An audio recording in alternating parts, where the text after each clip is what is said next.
दोस्तों नमस्कार, मैं आपका दोस्त योगी बोल रहा हूँ और आप मेरा चैनल देख रहे हैं द योगी वाणी। चैनल पर अगर पहली बार आए हैं तो आपका मन करे तो आप सब्सक्राइब कर सकते हैं। वीडियो को लाइक कीजिए और वीडियो का अगर कंटेंट पसंद आ जाए तो अपने मित्रों के साथ शेयर भी कीजिए। व्हाट्सएप, फेसबुक, आप चाहें जिस माध्यम से इसे शेयर कर सकते हैं। तो आज हम बात करते हैं भारत के लिए तीसरे बहुत बड़े गर्व की बात है। अब से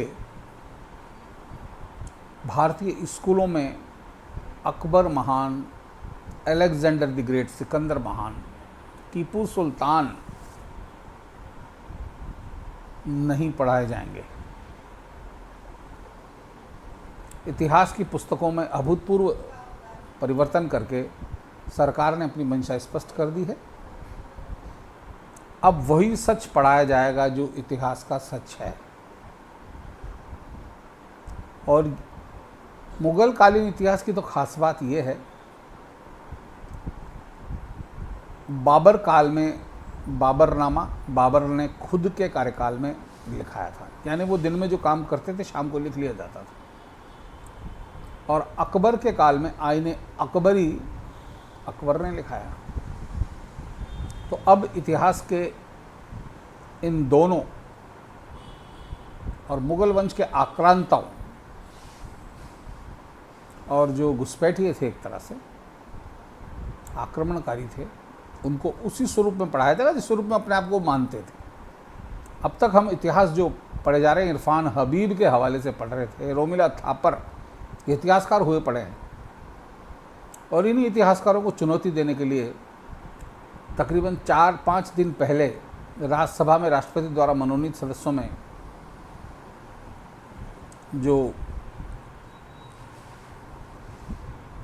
जैन हैं, श्रीमती, वो इतिहासकार हैं और बहुत सारे चैनलों पर आप देखिए वो इतिहास के बारे में बहुत स्पष्ट कहती हुई नजर आती है।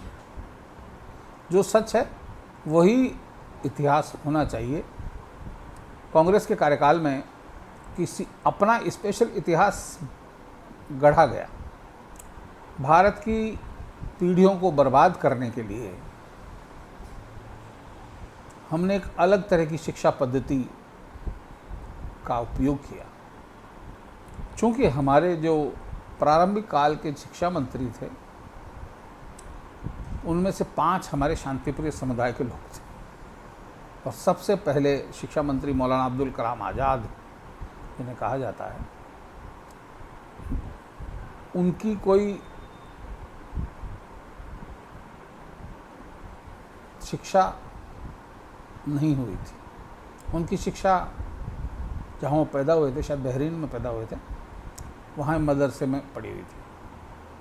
चूँकि वो भारत के आंदोलन में जुड़ गए और पहले शिक्षा मंत्री बनाए गए। नेहरू जी को शांतिप्रिय समुदाय को ज़्यादा ही प्रिय था।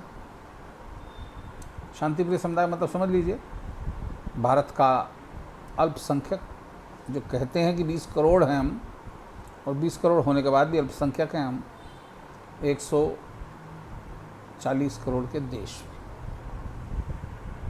और अल्पसंख्यकों की सारी सुविधाएं उठा रहे हैं। जो मूल रूप से अल्पसंख्यक हैं, इनमें सिख, जैन, बौद्ध इत्यादि हैं। हालांकि तीनों शाखाएं सनातन की शाखाएं हैं, मैं इन्हें अलग नहीं मानता, लेकिन पूर्ववर्ती सरकारों ने इनको अलग थलग करके एक अलग ही तरह का माहौल क्रिएट कर दिया, तो ये पढ़ाया जा रहा है। अब हमारे इतिहास में गुरु गोविंद सिंह, महाराणा प्रताप, छत्रपति वीर शिवाजी, मराठा डायनेस्टी का तो नाम ही नहीं है। और आसाम में एक अहोम राज परिवार का राज रहा। राज परिवार मतलब सब अहोम डायनेस्टी से बोलते हैं, उसका कोई जिक्र नहीं है। चोल वंश, जिन्होंने 500 वर्षों के तक दक्षिण भारत के बहुत बड़े क्षेत्र में, यानी भारत के बहुत बड़े क्षेत्रफल में राज किया, उनके बारे में इतिहास में छोटा सा वर्णन आ रहा था, जो इतिहास मैंने आपने पढ़ा है। क्योंकि नया इतिहास तो अब आया है, अब ये लागू किया जाएगा। और इसके विरोध में चारों तरफ हल्ला गुल्ला शुरू हो गया कि साहब इससे तो सब कुछ बिगड़ जाएगा। अब आप बताइए, हकीकत पढ़ाने से क्या बिगड़ेगा? आईने अकबरी में अकबर ने जो लिखा है और बाबर ने बाबरनामा में जो लिखा है वही पढ़ाया जा रहा है। उन्होंने हमारी रक्त पिपासु तलवार से हमने ये किया, हमने इतने मंदिर तोड़े, वो एग्जैक्ट जो हुआ वो बताया जा रहा है। और अब तक हम इन चीज़ों से, हमारे टीपू सुल्तान महान हुए पड़े थे जिन्होंने हजारों हिंदुओं का कत्लेआम किया, और टीपू सुल्तान महान, उनकी फिल्म भी बनाई गई। एक अभिनेता रहे हैं जो उसी समुदाय से आते हैं, संजय। शुरू में इतना डर लगता था कि ये लोग अपना नाम भी बदल के रखते थे, संजय, बाद में संजय खान हो गए। हालांकि उनके बड़े भाई फिरोज़ खान शुरू से ही फिरोज़ खान रखे हुए हैं, और वो अलमस्त मौला अलग तरह की फिल्में बनाते थे। लेकिन देखिए आप इतिहास के साथ छेड़छाड़ में कैसे कैसे व्यवहार किए गए। फिर मुगल आजम तो आपको याद ही होगी, बहुत ऐतिहासिक फिल्म थी, और टाटा ग्रुप के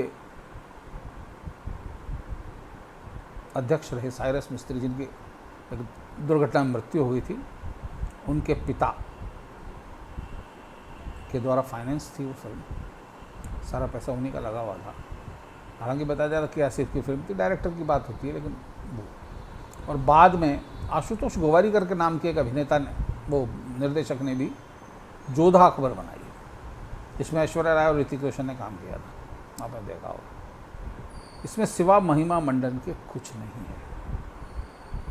हालांकि अकबर के कार्यकाल में बाद में अकबर ने एक नया धर्म बनाने की कोशिश की थी, जबकि इस्लाम में किसी नए धर्म का बनाने का मतलब कुफ्र है, यानी वो सर तन से जुदा होने लायक स्थिति में है। लेकिन राजा थे तो दीन इलाही नाम का उन्होंने धर्म बनाया। हालांकि वो चल नहीं पाया, सब कुछ, नीयत अच्छी नहीं हो तो कुछ भी नहीं होता, और नीयत अच्छी हो तो सब कुछ हो जाता है। सिंपल सी बात समझिए आप। तो बदनीयती से किए गए कामों का खुलासा एक दिन तो होना था। मुगलों ने अपने कार्यकाल में किया, अंग्रेज़ों ने उसको ढक के रख के किया, क्यों अंग्रेज भी चाहते थे फूट डालो राज करो। बहुत सारे छोटे छोटे राज्य थे, अगर इकट्ठा होकर लड़ते तो अंग्रेज यहाँ स्थापित ही नहीं हो सकते थे। मतलब अंग्रेज से मतलब इंग्लैंड नहीं, नीदरलैंड भी था, पुर्तगाल भी था, बहुत सारे देशों के यहाँ स्टेक रहे हुए, ये स्थापित हुए, बाद में फिर चले गए।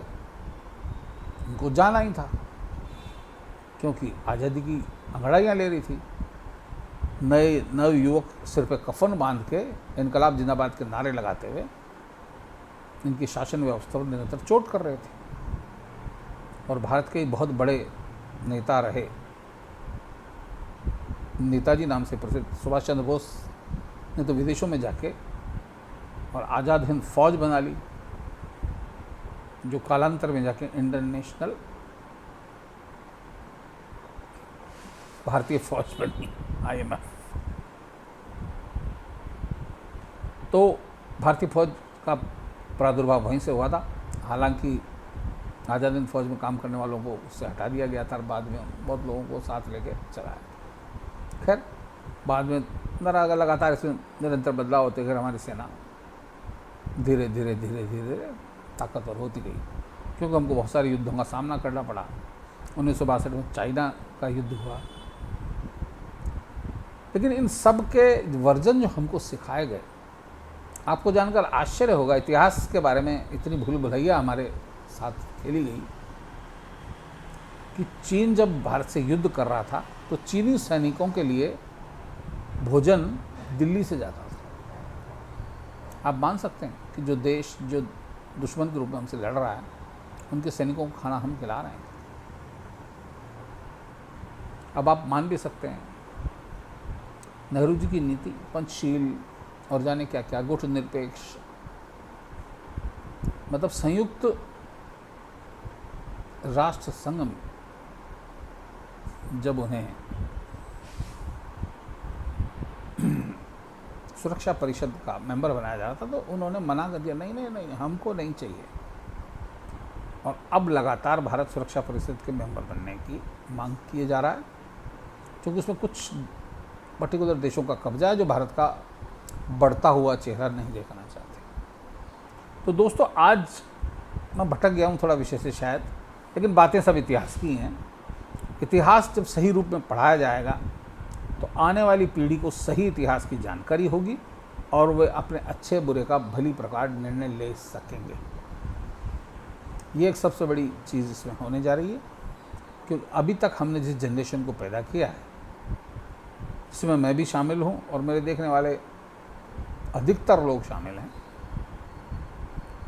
तो उनको इसी पद्धति से शिक्षा मिली है, लॉर्ड मैकाले की जो पद्धति है।